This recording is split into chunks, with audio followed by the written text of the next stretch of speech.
Now we're going to learn a little bit about the formation of clouds.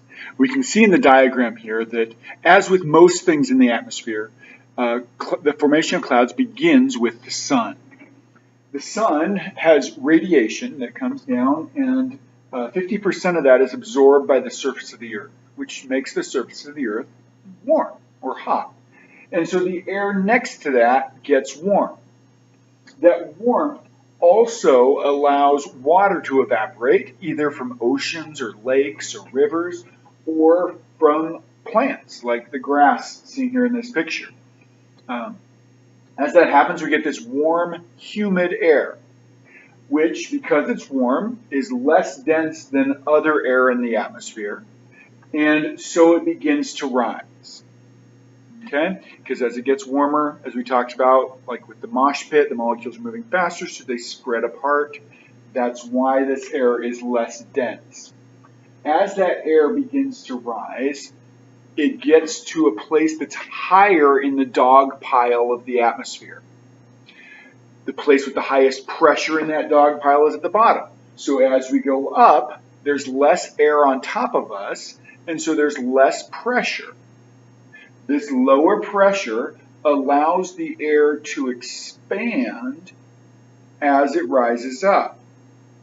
Now, air that expands is cooling. Okay? One way to remember that is if we force the air to expand coming out of our lungs, we can feel it cool down.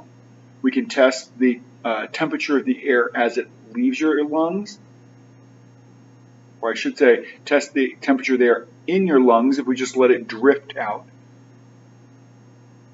But if we make it expand, then we can feel that that air is cooled down. So in the same way, as this air is expanding because it's rising through the dog pile of the atmosphere, it's going to cool down. Now remember, as air cools down, its capacity to hold water in gas form, or as water vapor, decreases, meaning it can hold less water. Well, that's not a big deal if we haven't, if we've still got extra space to hold water. But at some point, we're going to reach the temperature where the amount of water that the air can hold matches the amount of water that it has. Okay, often we did it like this. The air has this much water, and it can hold this much water. As it goes up and cools down, the amount of air, the amount of water it can hold decreases. Okay, until eventually, whoops, that would be up here. Eventually, we get to the temperature where the amount of air that it can hold, or its capacity, is equal to the amount of water that it has. At this point, if it gets any colder, then its capacity is less than what it has, meaning some of this is going to have to turn into a liquid. Okay? And that's what we see happen.